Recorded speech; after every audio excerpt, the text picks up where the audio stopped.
Welcome everybody to another video of Vinyl Addict. This is Chili, and today I'm going to give you my thoughts on the new U2 album, Songs of Surrender, SOS, right? Before I get into this, please don't forget to hit the like button, comment on this video, share this video, and if you still haven't, please subscribe to my channel by hitting the notification bell. Okay, so with that out of the way, first of all, I pretty much was a big fan of U2. I mean, starting from U2 3 all the way to, this is probably the last one I got. Okay, so you had the three-song EP and all the B-sides that came with, the early albums, such as Celebration, Jay Swallow, and all those things. I've,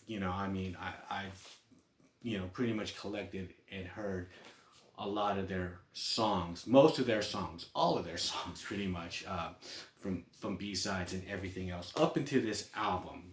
Songs of Innocence.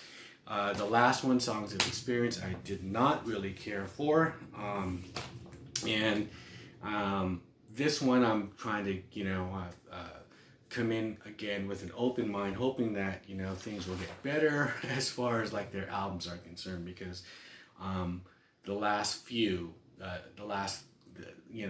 this one and the one I'm talking about and the one prior, this one's okay because of course there's familiar material involved in it. Now, just a little background on this project: it's a compilation of songs, and they're kind of reflecting on the career, based on Bono's autobiography that he put out. Okay, so it's called Songs of Surrender, and there's 40 chapters, and there's 40 songs, and he named each chapter after a song, and so all these songs are involved in there.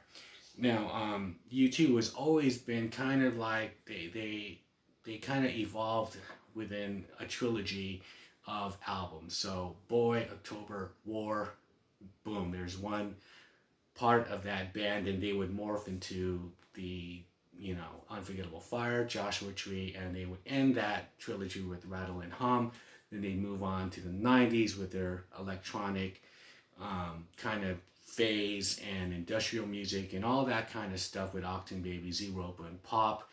And then the 2000s, they came back and just made songs again, and they weren't really pushing as far as like innovative sounds anymore like they were in the 90s, but they just kind of just did songs and albums with just great kind of melodies and tunes and whatnot. So you had All That You Can Leave Behind, How to Dismantle an Atomic Bomb, and No Line on the Horizon. So those long album title trilogy, and then you had these reflective album trilogies with Songs of Innocence, Songs of Experience, and this new one ending at Songs of Surrender. And this last trilogy is it's just been declining for me. And however, there are some good moments. I'm going to say there are some good moments on here, but is it enough to buy for me to go get it? No. And I'm just going to give you my reasons for it, but I'll start off by talking about the good stuff on here. The early stuff that are that they remade, such as the songs from the Boy period and before Boy, 11 O'Clock TikTok. That's good. And Out of Control, they do that from the Boy album. Stories for Boys, now that was great. They have the Edge singing on that song, and it's done on the piano, and the Edge is not really playing a lot of guitar on this album, which is a shame.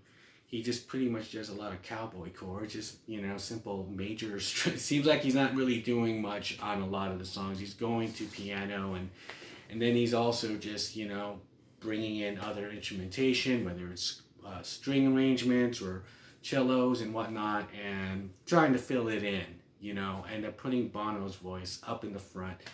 And his voice, of course, is not the same anymore, and it sounds like someone who smoked a lot of cigarettes, slash with an old Johnny Cash kind of voice. It's somewhat like the song Hurt before he died. when he covered the Hurt song by Nine Inch Nails. And that's how Bono is sounding nowadays. And he's taking some of these songs and he's just not singing them. Sometimes he just is reciting them like prose, like an old Leonard Cohen song or whatever. It just sounds kind of like they're tired. They're not. Some of them are uninspiring to me, but and the new lyrics on here, I'm not a fan of that. Especially the Walk On Ukraine thing, and it's just like, okay, it's great that you're revisiting these songs because that's what they're supposed to be. And reflecting on these songs, but then why change them lyrically? Because if these songs were written in a manner of where you were at that time, then why are you changing some of it? And I can understand some of the musical approaches that the Edge is doing. Of course, yeah, he wants to make certain things different. However, some of them sound like demos. It's just like, okay, and a acoustic guitar with Bono, and we've seen some of these songs perform like that live, and so to have them in here, it's like, okay, there's nothing new. The Sunday Bloody Sunday version of just the Edge on playing it acoustically and him singing it, that's just like, we've seen that live so many times. It was on Rattle and Hum. He kind of started off, with just his arpeggio riff, and then Bono singing it, and Amnesty International, that's when they first premiered that style to everybody, and so, okay, that's nothing new. Stuck in a moment you can't get out of, they go on the late night talk shows, they're doing that, and so, yeah, I'm not a really fan of the new lyrics, especially on Bad, songs like that, which are classic. I still haven't found what I'm looking for. That's where he's doing that spoken word type of thing. It doesn't work for me. Desire was, I would have to say, the most cringe of this whole set, where he has this high falsetto voice. It doesn't work well with this song. I think his falsetto is gone. Some of it is really bad on here. I mean, I think the last time on Sleep Like a Baby was really good, from the Songs of Innocence album, and Lemon, of course, back in the early 90s. However, I think, some of it is really bad. It's really reaching for it, and it's just like, now I know why sometimes it's called Songs of Surrender, because you're like, I give up, can you please make it stop, because some of these songs are, Where the Streets Have No Name is, to me, it's just like MLK from Unforgettable Fires, just him singing a cappella pretty much with this keyboard sound droning in the background. It's sort of just like, it's exactly like, it reminds me of MLK. So there's nothing new with that, With or Without You.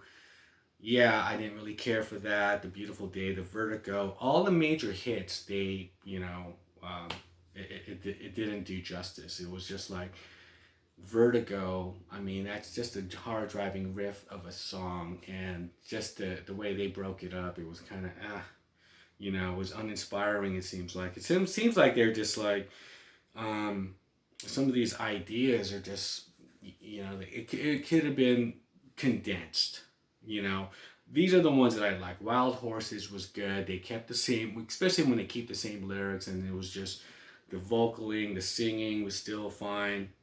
Now, I don't care much for the later stuff, the last few albums, but however, some of the songs which I didn't like sounded good here, like Invisible. I didn't care for that song. I thought it was a horrible song, and it sounds good here. Maybe it just sounds like a demo. It's just still guitar playing and acoustic guitar with Bono, and same with Ordinary Love.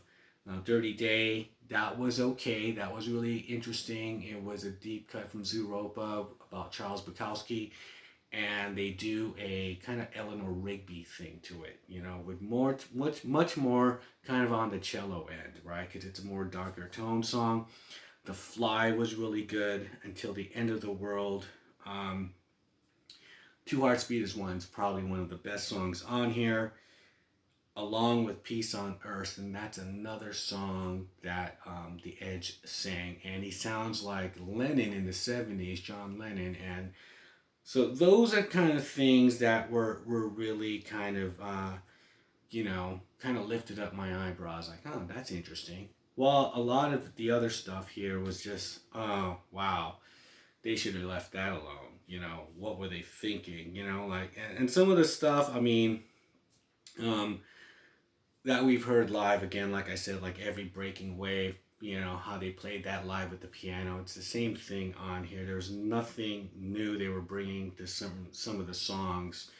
And it makes you love the older songs when you hear these songs. That's how I feel. I'm just like, yeah, the All I Want Is You one is like, okay, the Van Dyke's Park orchestral whirlwind at the end of that song was just epic. The 6.5 minute song of All I Want Is You. It just kind of, I guess when these songs when you listen to them, it just makes you feel like, wow, those older ones are so much better. That's all it made me, think about. And, that why did they even attempt it? Maybe he just had to be consistent with the whole chapter of the book. Well, this chapter is called Desire, so we're still going to do this song, and we'll find a way to make it better. Or there was really no reason to. You could even just, if they're songs of surrender, then why don't you just get all 40 songs and put them together and release it? Because they had another album called Songs of Ascent, which they put on hold, because now they want to go and do this AC/DC album. Is that what Bono says? So they have another album, and if you just wanted to just put like an album out, like Electrical Storm, there was already 2 versions of that. There was the William Orbit mix, and there was this other version, like on the double CD version of the best of 1990 to 2000, or 2000, yeah. And so now there's a third version, which is the same thing. It's just them older now doing it again, and it's like, that's a waste of time. So I would have to really condense this to like 15 songs out of this 40. But they want to put this out there because it goes with the book, but some of these songs don't hold up. They were talking about that if these songs could hold up without them being involved as a rock band, some of them don't, because the style that how Edge creates these landscapes with his effects, which is what makes him a unique player, and that was showcased in the film It Might Get Loud, the movie with him, Jimmy Page, and Jack White. It was like a summit of 3 generations of guitar players and what Edge brought to rock and roll as far as his stylings and his approach to the guitar. You take that away and you have Bono's voice, after years of smoking cigarettes and drinking and sounding like Johnny Cash, and just him playing cowboy chords. It doesn't sound inspiring. It sounds tired, and you just kind of I could just fade out on it. So that is my opinion on this. What are your thoughts on Songs of Surrender? I Give Up, yeah. And, leave me a comment below. I'm sure there are some people that feel like, what are you talking about? It's brilliant, they're reimaginings of these songs. I don't really feel. Some of them sounds like demos, and they're just like throwing it out there. Some are calling it a cash grab,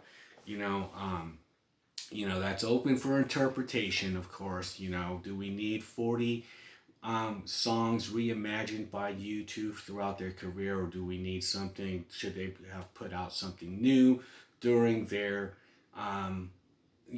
during the COVID lockdowns, like other bands have recorded new material, new albums, and whatnot, and while they were kind of just, just trying to, put out stuff that's none of the fans were asking for, for one thing. And at the end of the day, hopefully, there's a light at the end of the tunnel. So this is the end of that trilogy of reflection and they can move into the future. They are going to be here in Vegas, and they are going to bring, a pretty much technological, new and unseen kind of concert experience is what they're saying. So, and hope, but of course they're using Octane Baby as the album to showcase this. Hopefully they would have something new though. That's it. That's my opinion on this. Leave me yours, and with that I'll shut up. Bye.